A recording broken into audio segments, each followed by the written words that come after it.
Assalamualaikum warahmatullahi wabarakatuh. Halo teman-teman, apa kabar? Kali ini, pada kesempatan ini saya akan menjelaskan tentang gum santan. Apa itu gum santan? Seperti yang kita ketahui, gum santan atau juga disebut santan gum adalah jenis polisakarida ekstraseluler alami yang dihasilkan oleh fermentasi glukosa atau sukrosa oleh bakteri Xanthomonas campestris. Gum santan ini diproduksi melalui fermentasi dari kultur murni bakteri pada kondisi anaerob. Gum santan memiliki sifat yang larut dalam air dan tahan terhadap pencernaan enzimatik. Pembuatan gum santan sendiri itu dibutuhkan sumber karbon dan nitrogen dengan rasio tertentu.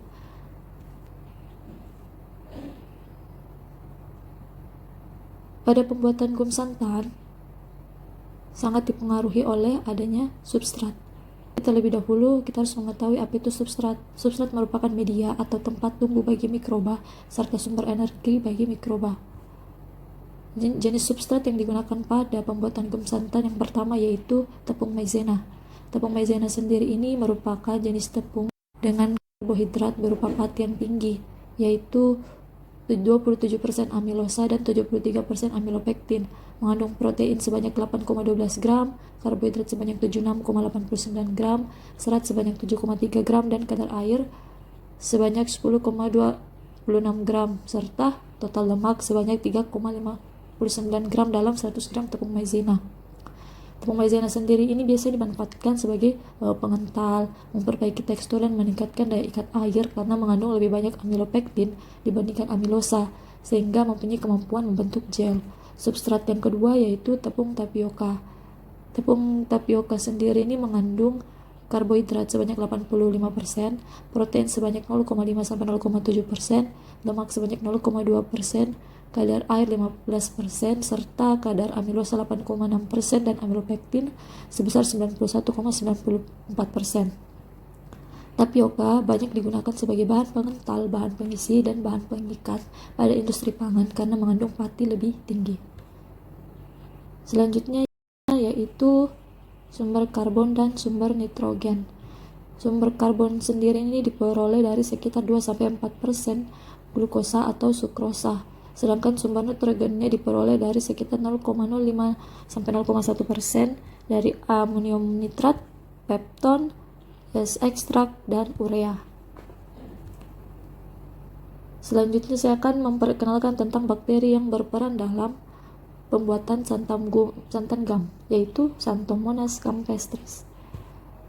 Xanthomonas campestris ini merupakan jenis bakteri dari genus Xanthomonas spp yang merupakan jenis bakteri gram negatif, memiliki koloni berwarna kuning karena kandungan pigmen xanthomonadinnya, memproduksi polisakarida ekstraseluler, memiliki sel berbentuk batang, bergerak menggunakan satu flagellum polar, dan bakteri ini menghasilkan polisakarida di permukaan dindingnya selama siklus hidup dengan proses enzimatik yang kompleks. Bakteri ini juga umumnya ditemukan pada daun sayuran jenis Brassica seperti kol.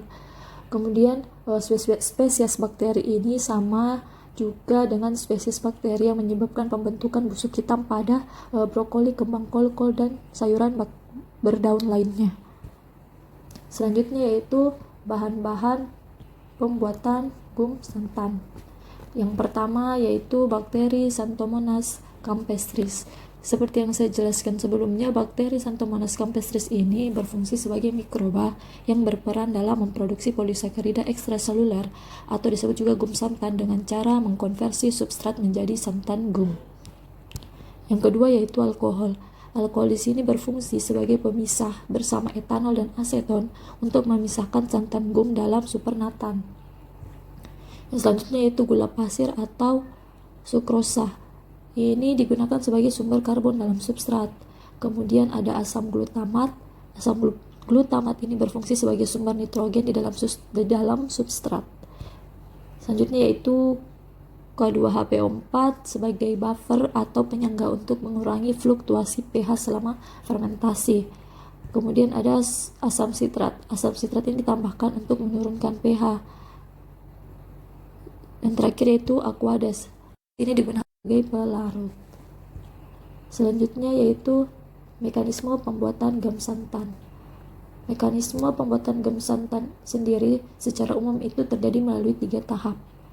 Yang pertama yaitu senyawa sederhana yang kemudian dikonversi sebagai turunan nukleotida. Tahap kedua yaitu pembentukan subunit pentasakarida yang terikat pada pembawa isopentil pirofosfat.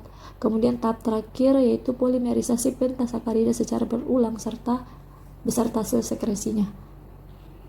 Pembentukan gam santan ini melibatkan beberapa tahapan rumit yang dimulai dari oksidasi glukosa menjadi glukosa 6-fosfat oleh Xanthomonas campestris yang berlangsung pada membran sitoplasma tanpa menghasilkan glukonat. Tahapan ini terjadi akibat terdapat glukonat dehidrogenase pada jalur periplasma. Glukosa yang telah dioksidasi tadi kemudian diserap ke dalam sel dan difosforilisasi menjadi GLC6P yang kemudian akan diubah menjadi bentuk nukleotida gula, sedangkan sebagiannya lagi akan masuk pada jalur Dodrov yang menghasilkan PEP. PEP selanjutnya diubah lagi menjadi pirufat yang akan masuk pada jalur metabolisme lain dengan cara diubah menjadi asetil koenzim A. Asetil koenzim A tersebut yang kemudian membentuk santan gum. Selanjutnya yaitu parameter yang dapat mempengaruhi gum santan. Yang pertama adalah konsentrasi substrat. Merupakan banyaknya kandungan nutrisi yang terkandung pada substrat. Konsentrasi substrat dapat mempengaruhi rendemen santan gum yang dihasilkan. Konsentrasi seperti misalnya konsentrasi sumber karbon yang optimal setara dengan 2-4% glukosa. Apabila konsentrasinya tinggi dapat menghambat pertumbuhan bakteri Xanthomonas campestris. Selanjutnya yaitu sumber nitrogen yang terlalu tinggi juga tidak diperlukan pada fase produksi santan gum sehingga berpengaruh negatif pada santan gum yang dihasilkan. Parameter yang kedua yaitu pH. pH di sini dapat mempengaruhi pertumbuhan bakteri Xanthomonas campestris namun tidak mempengaruhi produksi santan gum. pH netral 6-8 merupakan kondisi optimum untuk pertumbuhan Xanthomonas campestris, sedangkan pH optimum untuk produksi santan gum yaitu 7-8. Penggunaan K2HPO4 di sini sebagai larutan penyangga dapat meningkatkan produksi santan gum serta mengurangi fluktuasi pH. Selanjutnya yaitu suhu.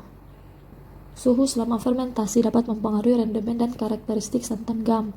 Sebagian besar hasil penelitian menunjukkan suhu fermentasi terbaik dalam pembuatan santan gam yaitu 28 derajat Celcius, di mana pada suhu tersebut rendemen santan gum terbaik dihasilkan. Jika suhu fermentasi di atas suhu tersebut, bahkan mendekati 34 derajat Celcius, dapat menghasilkan santan gum dengan molekul rendah, kandungan asetat serta pirufat yang rendah, yang berdampak pada rendahnya viskositas yang dihasilkan santan gum. Yang terakhir yaitu viskositas. Viskositas merupakan tingkat kentalan yang merupakan karakteristik yang penting dalam pembuatan santan gam. Viskositas santan gam dipengaruhi oleh banyaknya konsentrasi santan gram. Semakin tinggi konsentrasi santan gam, maka viskositasnya juga meningkat. Peningkatan viskositas merupakan hasil dari metabolisme ekstraseluler pada bakteri secara aerobik yang memanfaatkan oksigen. Viskositas mengalami penurunan setelah santan gam didiamkan selama beberapa hari. Baik, terima kasih. Terima kasih telah menyaksikan penjelasan saya tentang santan gum. Semoga dapat bermanfaat dan dapat menambah wawasan teman-teman sekalian. Assalamualaikum warahmatullahi wabarakatuh. Itu tadi presentasi saya mengenai sedikit penjelasan tentang apa sih gum santan itu. Saya harap teman-teman yang sudah melihat video saya kali ini dapat memperoleh manfaat. Kurang dan lebihnya mohon dimaafkan. Terima kasih atas perhatiannya. Assalamualaikum warahmatullahi wabarakatuh.